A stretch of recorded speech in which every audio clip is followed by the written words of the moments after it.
Hey guys, welcome back to the Bingkai Suara podcast with me, Roy. Today, we've got an exciting episode in store as we've joined by an incredibly talented band. So, in today's episode, we are joining by an exciting guest, the Taiwanese band I'm Difficult. Hey guys. Hello. Hi Hello. guys. How are you guys doing? Hello, guys. Pretty good. We're doing pretty We're good. good. We just came off a tour in China, and so we're kind of exhausted, but we're ready. Yeah, we're ready for Yay. Bali Island. Oh yeah.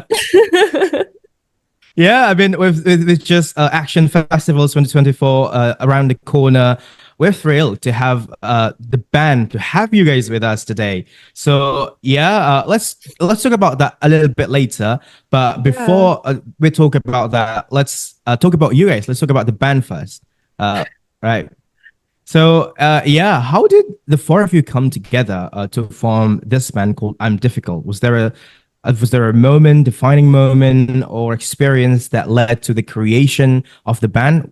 Were you guys friends before that, or talk to me about that? Okay. The Wikipedia page. I'm just kidding. All right. Let me do the introduction. So, I'm Difficult was started by just me at the very beginning in 2018 when I was just coming off kind of a huge injury on my hand, and I made this music and I really wanted to play it live. So I got my elementary school friend Shen and my high school friend Eason to come with me to play at a show, and it was kind of just like, please help me, guys. And then coincidentally, we started to play more shows, which meant we spent more time together, which meant we jammed together, and a band was kind of formed in that sense. And after a while, we really needed a solid drummer, which I found in a jam session, and Jason was just kind of jamming out and really in a really attractive Thank fashion. you, thank you, thank you. And Welcome. yeah, and so I said, please join our band, and if it went well from there, and which that was about 2019. So we've Yeah, been this group since around 1920. Um, and we've been creating and playing together for 4 years. Yeah. Long time. yeah, it's been a long time. Wow. Well, you guys have the band's name is like Difficult. It's quite unique, I think. I mean, Yeah. especially with the lack of space between I'm and the word difficult. Sorry, I'm Difficult. Can you explain the reasoning behind this specific naming choices? I mean, is there a story behind it? Why do you not have a space between the word I'm and the word difficult? It looks more aesthetically pleasing Yeah, it just looked without the good. space. My version is we are difficult itself. So there's no space because basically Oh. just one word. That's my Oh. my point of view. Yeah, but I don't know. I like that explanation. Do you guys want to share more about it? It's I, interesting. I guess in the beginning, we just had the Chinese or Mandarin band name 我是机车少女, which meant like I'm a really difficult to get along with person or girl, and that band name came when I was kind of like, I felt like I was a really difficult girl, and which just became the name. It was kind of in the moment decision, and which really did well for us because it was attractive to many people and intriguing for many people. Why is there a band called this? And they're kind of saying that we're really difficult.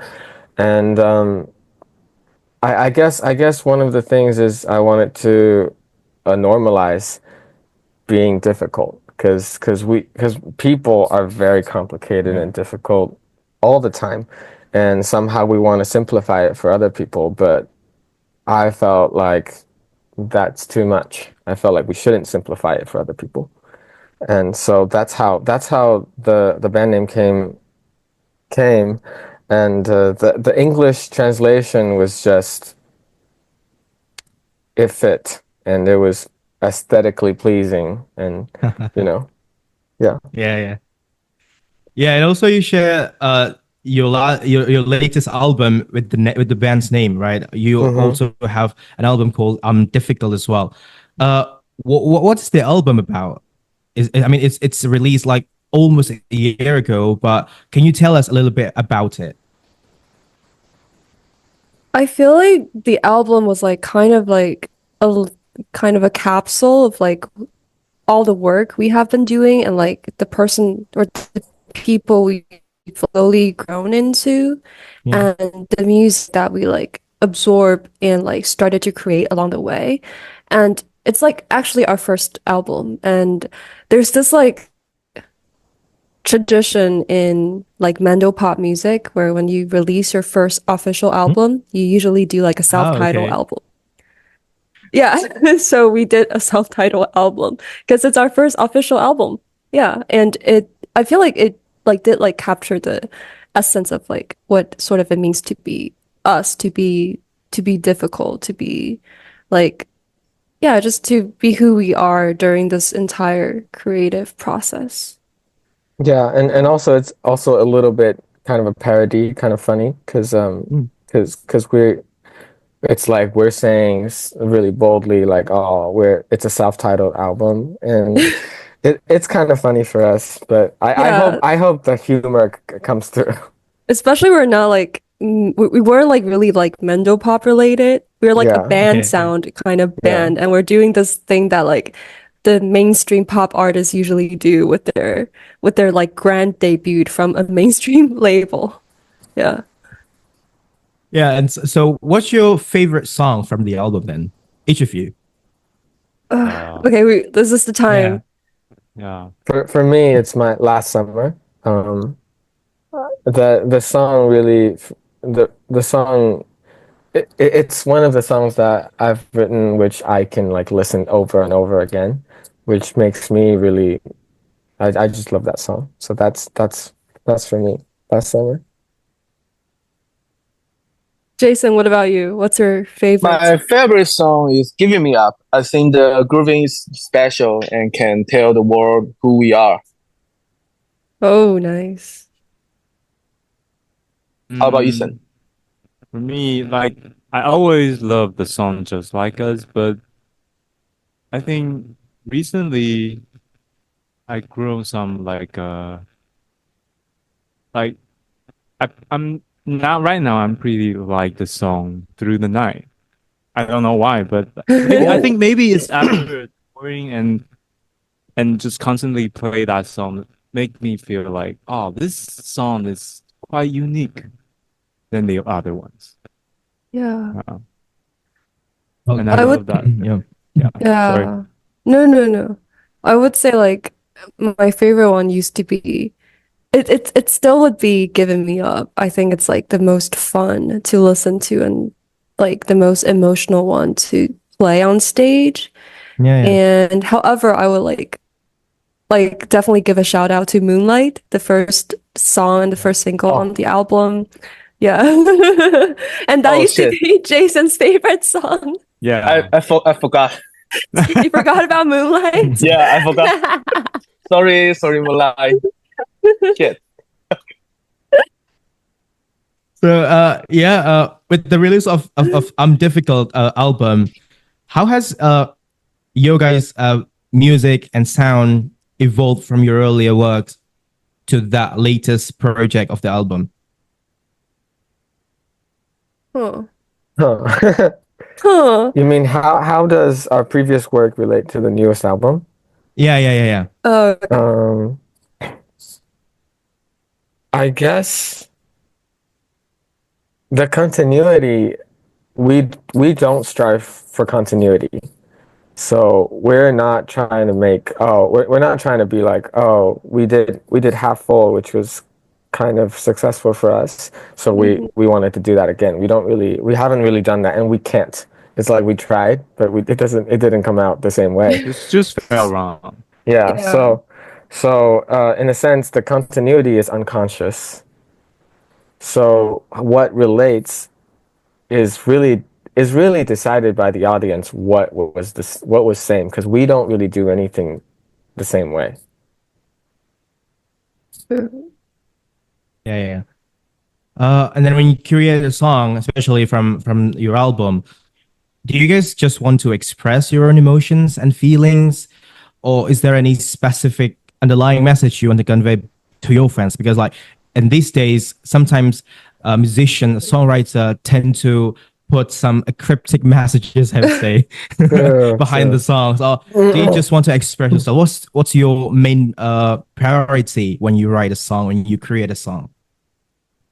Why don't you, Shen? Why don't you answer that first? I feel like we don't really try to like hide messages in songs, but we definitely, not like we definitely, but like there's this like, I guess, nature in our songwriting that sort of like reflects where we are at the current moment. And looking back, we do spend a lot of time and just thinking about like what it means to grow up and how it feels to grow up.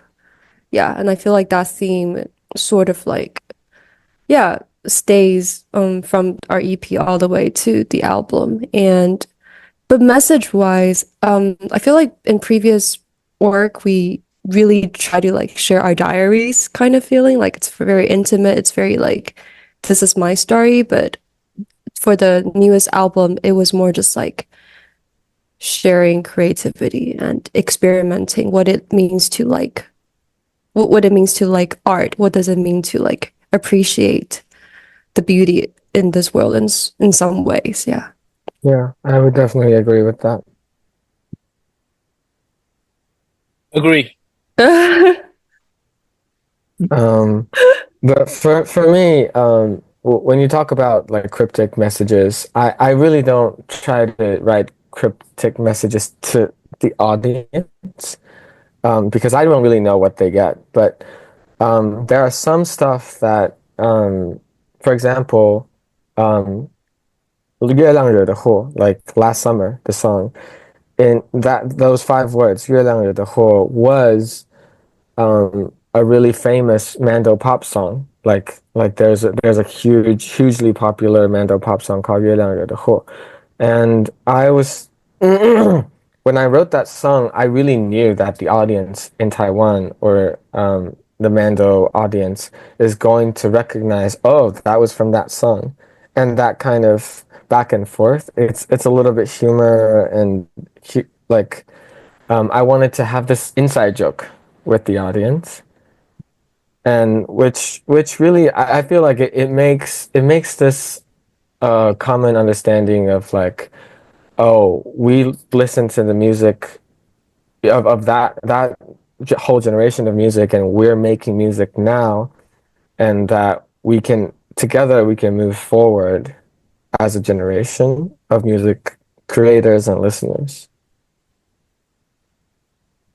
Great. And then you guys have been in like having a band together for like years now, and then previously you also friends before. How has your relationship with one another evolved, like both creatively, professionally, and personally? I feel like it's always been changing. Yeah. Yeah, like it's never like you're moving towards one direction. There's always like pull, like maybe certain period of time you feel more like, oh, you're bandmates, and there's a period of time where you're more like colleagues, and there's moments of times where you're more like friends, and there's moments of time where you're like family. Like it really changes according to the like which era you're in and which like kind of life stage or which period of time we are in life.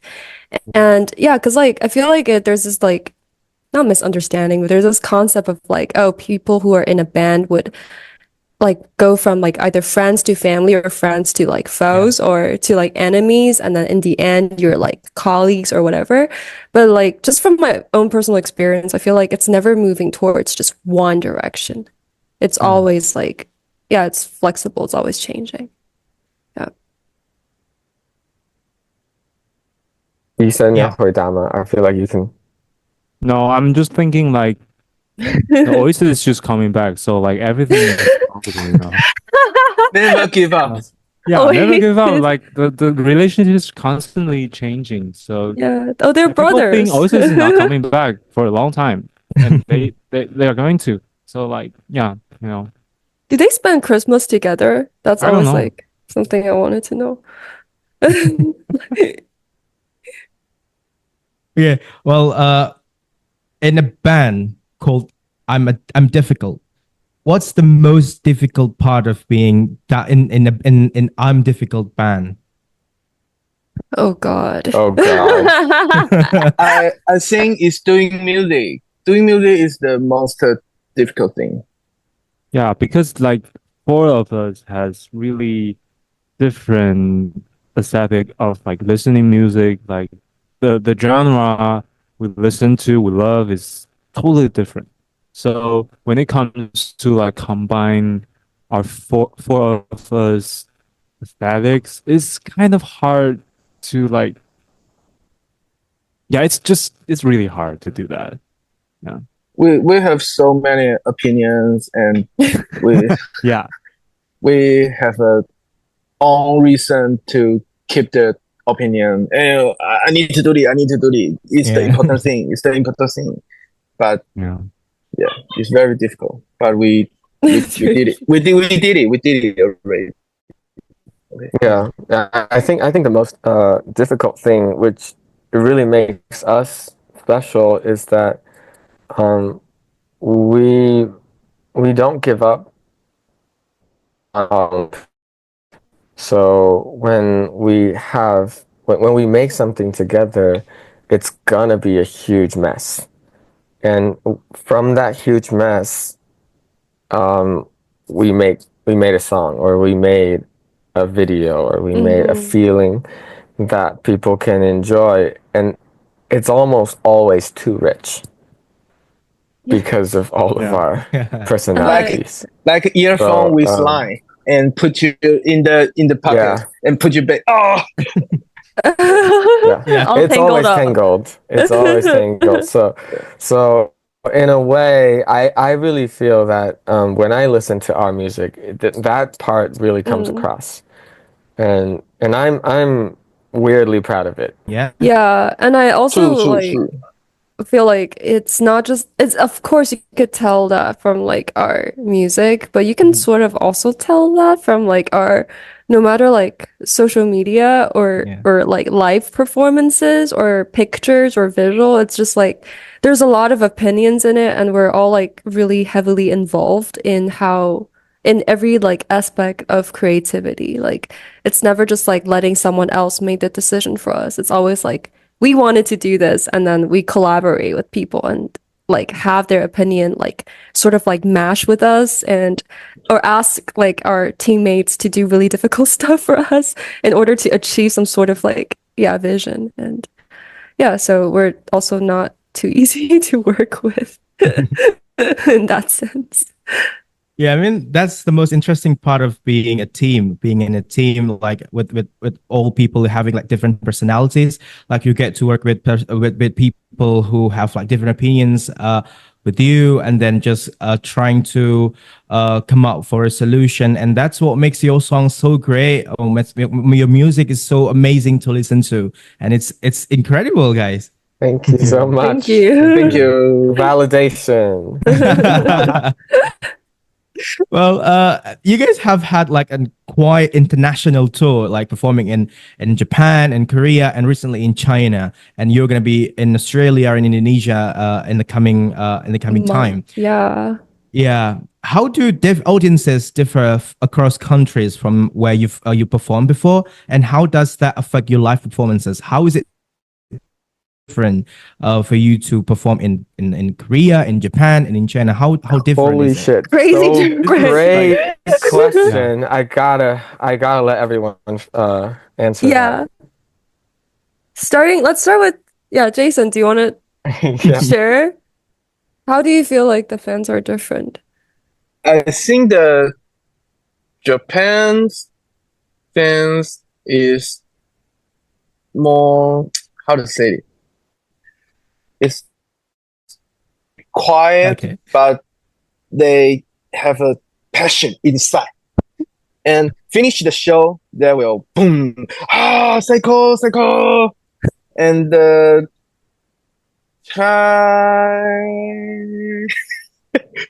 Chinese fans is always passion. Yeah, I can sing your song. I can sing your song, and maybe it's the same language, so we can talk very straightly. Yeah, and the Korean, maybe we only once performers in the Korean, so I have no data, and it's a festival, so I don't know what they thinking. Yeah, maybe that's all. My job. I think I agree that Jason said about Japan's audience. They are like sometimes before the performance, your eyes will bump into each other, and you can tell like they know it's you, but they don't want to interrupt like your preparation. So it was like, Yeah, kind of like they feel sorry to interrupt you, and they just do their stuff. But like in China, it's totally different. When you like, for example, when we perform in Shenzhen in the mall, and I would try to buy some sunglasses, and I walked out of the venue, and the fans just saw me, and the fans like wave at you like really excitement, like. And I was like, oh, I was kind of like terrified. I was like, oh, I'm sorry. Hi, see you later. Like I'm the shy guy in that situation. And Korean, I feel like they, I feel like they haven't find the way to understand like our music or our performance as a band, because I don't think the sound we make is like quite common in Korean. That's my opinion. Yeah. So yeah. So we're kind of like a stranger to each other. It's like, hi, oh, thank you for coming. It's kind of like that. Yeah. That's me. So for me, because playing in every different country, it feel you really feel different things. For example, in Japan, I remember very vividly. Always there's a guitar solo and keyboard kind of double in the middle, and it would always get kind of a shout out from the audience, Really? and that and I could really feel when in that interaction I really wanted to play that solo, and whereas in China I felt when I sang how do you say the chorus, like the verse, most catchy, the chorus, sorry, the chorus, yeah, the catchy part of the song, they really get excited. So I feel like I really want to sing that part. And then in Korea, it usually for me, because we only played 4 shows in Korea, so it was kind of like for me it was, oh, they really liked the grooving stuff. And then I really wanted to show that.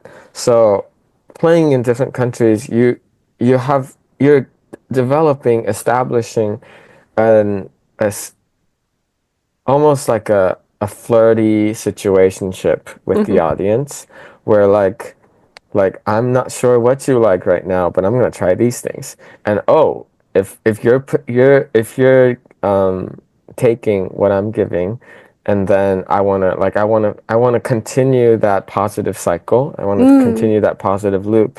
So in every different country audience situation, because it really differentiates between like festivals or live houses or huge live houses and small live houses. It's really different. So I'm always trying to find that kind of positive loop to have with the audience, because you're really there for them in a live show situation. So that's how I felt. Yeah, I totally agree with that. And just to hop on that, I feel like just by playing at different, especially house shows, or not house shows, sorry, venues like live shows, you can really sort of like get a little sneak peek of what their live scene is like, what their music scene felt like. Like in Japan, all the venues we played at, and like just absorbing the audience's reaction, I feel like they have definitely a lot of patience because they can really go through like really intricate like solo lines or like really quiet like layers of synth, and you could feel like they're listening and they're paying attention to all of that, and they're focusing on the colorism, and their venues also allow them to hear those beautiful like different sound quality. So of course they pay more attention to those. Well, I feel like in China, maybe their music scene and also their like Mando pop has always focused more on like lyrics. So chorus is a big important thing. And they also like really like when you talk on stage, when the artists like say something on stage, like say something about their lives or like their opinions on life, like this kind of things really like feeds into the audience's like passion and I guess love for the artist. Well, in Korea, I feel like there's this like underlying kind of punk aesthetic in their live houses. So they are really into like passion. So their drummers or their guitar sound is usually more like aggressive and direct. And when we play there, I could feel that like they are some of the most passionate like audiences when they hear like Ethan's guitar or like Jason's drums. So I just feel like it's really cool to play in different countries because then you get to be like be a part of like their music listening experiences and Yeah, their culture. I think it also gives us a more objective perspective on everything, because you really, if you're in one music scene, you only get that perspective and you think, oh, this is what everybody likes. Yeah. But in reality, different places love different things, and it's really different. So you can't really have any assumptions when you go to a new place. So, which I'm very excited to go to Indonesia to see what the audience likes, because I have no idea. Same. And Australia too. I'm just like, what would they like? What side of us are we going to like explore and kind of learn about ourselves and our music? Yeah, well, you just answered my next questions. Oh, okay. About how excited are you to be part of action festivals in Indonesia? You just answered about it. I'll just change the questions. What is your expectations about performing in Indonesia in the next few days? What is your expectation? What do you expect? Whew. Okay, so based on my little research, I feel like there will be a lot of like music business people who are coming to see the shows. So I feel like it will be less like just like audiences or fans listening to music kind of experience. It will be more like I don't know, like not reunion. How do you say that? Like a conference where people who were there are like they kind of know what you're doing, but not just like musically, but also like professionally and business wise. Yeah. That's just my little kind of assumption. Yeah. And then is there anything that you're looking forward when you're in Indonesia? I mean, like the food or maybe something else that I want to see this most in Indonesia. Maybe if you guys have done like a little bit of research about Bali specifically. Bali Island, right? Yeah. I always looking forward to every country's seafood. Yeah, Jason is the seafood king in this Yeah. band, Yeah, and it is. he's always looking for the local freshest. crabs. Yeah. Wow. Local crab. Yeah. True, it's true. Yeah. For And food. Yeah. yeah. But for me, I'm really excited to play in the climate because I really feel different climates affect your listening, your breathing, your whole body is different whether you're in, like kind of uh how do you like a much more north like Kyoto and Tokyo, that kind of climate, dry. Beijing is dry, Yeah. and when you get to Guangzhou or Shenzhen, it's super humid. You come back to Taiwan, it's humid too, but in a different way. And all Yeah. these different climates really affect how we strum a note, or like how you sing and breathe. And I'm really excited to see what like how it feels like to play in Indonesia, and that's gonna be part of my library. So I'm really looking forward to it. Yeah, I totally agree with that. Yeah. Yeah. Me. Yeah. I mean, first of all, do you want to say something? No. Go ahead. Sorry. Okay, thank you. Yeah, first of all, like you're going to the right place for Jason. I mean, if you like seafood, Bali is the right place to go to Wow. because it's like an island and there's going to be a lot of seafood as well there. So you're coming to the right place. And yeah, Yes. I mean, it's just like, yes, it's such excitedly. Yes. And yeah, I mean, uh, Indonesia is a combination of different climates that you just talk about. Uh-huh. It's Oh. very humid. It's very dry, but also sometimes can get a little bit of really wet because, like right now in my city, like this morning it's like so hot, and then now it's just like raining. So it's a little bit unexpected. Oh. I don't know about Bali yet Yes. because I haven't been there for a while now. But I mean, it's now raining here in my city and in Jakarta as well. I don't know Oh, about Bali. wow. Hopefully, it's not raining. It's not going to rain where you guys perform. Yeah, Yeah. Yeah. since we play Oh. outdoor. Yeah. But yeah, Yeah, we're also like, Historically, we play well when yeah, it's when it raining, rains. Yeah, that's our agent told us that. though. Yeah. So And yeah, I also feel like I'm personally super excited to see all the other bands coming from all over the world because I feel like we don't really get to see that many bands from like no matter like Indonesia, Singapore, or like Thailand, Yeah. like these places. In Taiwan, a lot of like bigger music festivals, they booked like sometimes Korean and Japanese artists, but yeah. not as many as like artists from like literally all over Asia. So I feel like this would be a great opportunity to meet some of them and to hear their music. Yeah. And then how do you guys prepare for like this kind of big festival like Action or any other performance stuff that you've done before? How do you guys prepare for it? Are there any like special rehearsals or adjustment that you made specifically for when you guys are about to perform? I feel like it's actually really challenging for us to do festivals because we really enjoy playing like long shows, like 70 to 90 minutes. So whenever like the task is to condense it to like 30 minutes, it's always a little, for me personally, yeah, it's quite challenging to pick what songs to kind of showcase to the audiences. Yeah, but I don't know how other people feels about it. For me, it's also yeah. like picking the songs is like we have a really different songs through all the work we've done before, like the really quiet songs or like a groovy one. So we are not sure about that. Which side should we show to the audience? And I think that's the most challenging part to actually do that on stage.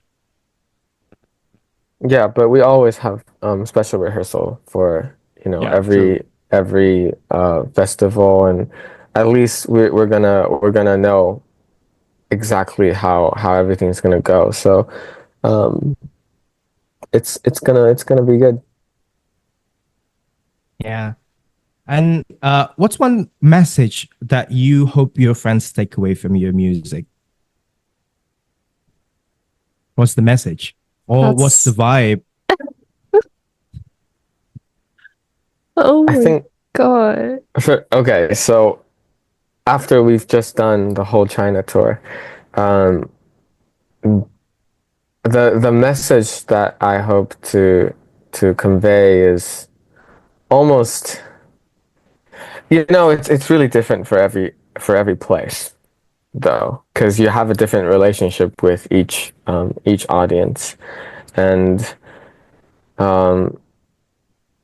but if there is a message from I'm difficult, I guess it's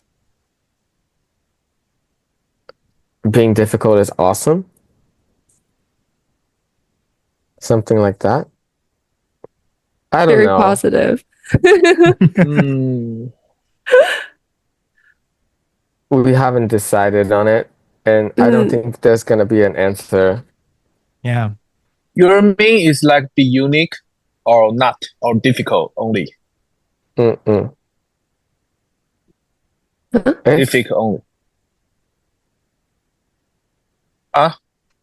That's what I think. That's what I think. My answer is your meaning is be unique or tell the fans difficult is a good thing or the be unique is a good thing. It's the same or It's or it's a different way? the same, but I guess because if you just be unique, then it doesn't show what unique really is. Because being unique means you have to kind of fight the norm, 就是正常的东西。That's why I say difficult is being difficult is awesome, but it really means unique. Yeah. True. I know it. Well, yeah, that was the last questions. That wraps up our conversations today. I'm sorry it's taking too long for you guys to stay here in the podcast. So yeah, it's been such a pleasure talking to you guys, chatting with you all. I'd love to have you back again in the future to the podcast. Yeah. That'll be great. It's so sad that I can't see you guys in Bali in a few days, but Oh, I'm yeah. sure we're going to meet very, very soon face to face. Yeah. That'll be So- awesome. Thank you for your questions. Yeah. Thank you That so That was much for very coming by. pleasant. Yeah. Inspire our brain. And yeah, best of luck for the Action Festival 2024 and your next performance in Australia and your next projects. Best of luck for that. And yeah, to all our listeners, our podcast is just a click away. So yeah, with that being said, it's our time to go. So thank you, I'm Difficult, for joining us today. I'll see you guys later, and I'll see you on the next episode. Bye bye. Thank you guys. Bye-bye. Bye.